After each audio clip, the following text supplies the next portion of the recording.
Hello दोस्तों, कैसे हैं आप लोग। स्वागत है आप सभी का पांडे जी टेक्निकल 2.0 के इस शानदार वीडियो में।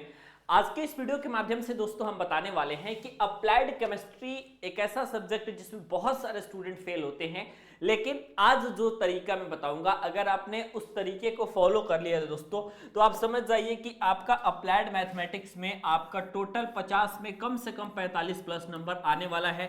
तो क्या है आज की खास स्ट्रेटेजी, क्या है आज की खास रणनीति, इस पे हम चर्चा करेंगे। अप्लाइड केमिस्ट्री में क्या पढ़ना है, किस तरीके से अप्लाइड केमिस्ट्री की कॉपियां चेक होती हैं, इन दो बातों को अगर आप पकड़ लेते हैं ना तो आप ये मान करके चलिए कि आपको अप्लाइड केमिस्ट्री के सेमेस्टर एग्जाम में पास होने से कोई नहीं रोक सकता। ठीक है, सबसे पहली बात दोस्तों, एक बैकग्राउंड में आपको रीजन समझना पड़ेगा कि किस रीजन की वजह से आप सभी का जो पॉलिटेक्निक के सेमेस्टर एग्जाम है इसमें अप्लाइड केमिस्ट्री में ज्यादा बैक लगता है। ठीक है, पहला रीजन ये है दोस्तों कि पेपर पैटर्न। ठीक है, अगर आप बात करोगे ना दोस्तों अपने पेपर पैटर्न की कि किस पैटर्न पे आप लोगों का पेपर पूछा जाता है, तो हर साल आपका पेपर पैटर्न बिल्कुल डिफरेंट रहता है। ठीक है, अगर हम बात करें दोस्तों 2017 की केमिस्ट्री के अप्लाइड केमिस्ट्री के फर्स्ट सेमेस्टर के पेपर को, तो वहां पे आप देखिएगा तो सिनारियो बिल्कुल अलग था। 2018 में बिल्कुल अलग था, 2019 में पूरा इनऑर्गेनिक था, 2020 में फिर पूरा ऑर्गेनिक था।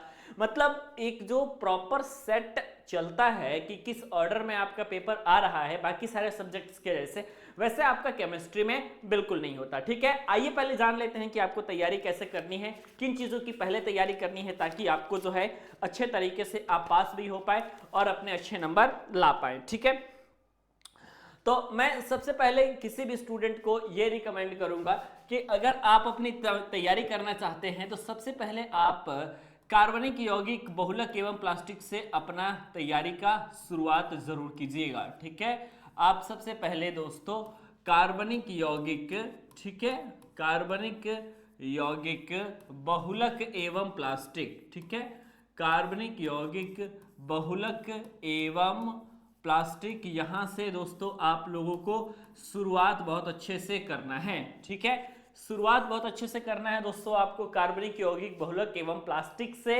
ये मैं इसलिए शुरुआत अच्छी करने के लिए आपसे कह रहा हूं क्योंकि यहां से आप लोगों का जो है अकेले अगर आप बात करोगे तो 15 से लेकर के 20 नंबर तक के क्वेश्चन दोस्तों आपके आसानी के साथ केवल कार्बनिक यौगिक बहुलक एवं प्लास्टिक से आपके आने वाले हैं। ठीक है, सिर्फ इसी चैप्टर से आपके 15 से 20 नंबर के सवाल आएंगे और मैं आपको बताऊं तो कभी कभी इससे ज्यादा भी आ जाते हैं। जैसे इसमें क्या तैयारी करना है कि जो आपका ऑर्गेनिक कंपाउंड का सेक्शन है इसमें आपको IUPAC नेम पूरा तैयार करना है। ठीक है, केमिकल रिएक्शन सारे इंपॉर्टेंट्स तैयार करने हैं, ये सारी चीजें आपको तैयार करनी है।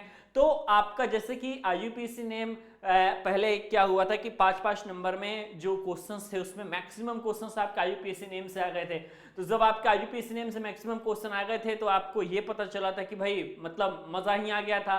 जिसको IUPAC नेम, जिन्होंने ऑर्गेनिक अच्छे से पढ़ी है वो तो अच्छे से बना लिए, लेकिन जिन्होंने नहीं पढ़ी उनके लिए पेपर बहुत कठिन लगा। ठीक है, फिर प्लास्टिक में सिर्फ 2 टाइप के प्लास्टिक हैं, आपको दोनों टाइप के प्लास्टिक को दोस्तों पढ़ लेना है। यहां से शुरुआत करेंगे तो आपके पास होने की संभावनाएं दोस्तों बढ़ जाती है। ठीक है, उसके बाद दोस्तों आप लोग को जो स्टार्ट करना है, 2 चीजें एक साथ स्टार्ट करनी है। एक आपको वैद्युत रसायन तैयार करना है, ठीक है, और इसके अलावा आप लोगों का संक्षारण तैयार करना है।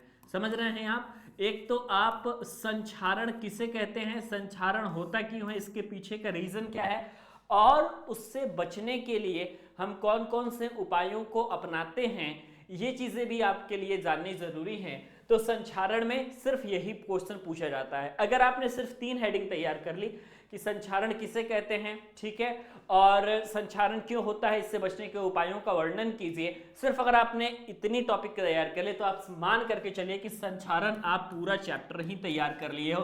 क्योंकि जो 95 या 99% आप कह सकते हैं क्वेश्चंस पूछने का जो तरीका होता है, क्वेश्चन पूछने का जो आपका लेवल होता है वो संक्षारण से इसी तरीके का होता है। ठीक है, वैद्युत रसायन भी दोस्तों आप लोगों को स्टार्ट करना है जिसमें आप लोगों से कम 4 या 5 नंबर के क्वेश्चन, ऐसे संक्षारण में आपके 1-1 नंबर के 1 या 2 क्वेश्चन पूछे जा सकते हैं। मतलब टोटल 3 नंबर आप ये कह सकते हो कि इस चैप्टर से पूछा जा सकता है, बाकी इसमें कुछ इंपॉर्टेंट नहीं है। ठीक है, ईंधन, स्नेहक और जल पर सबसे अधिक फोकस करना है क्योंकि यहां से क्वेश्चंस पूछे जाते हैं।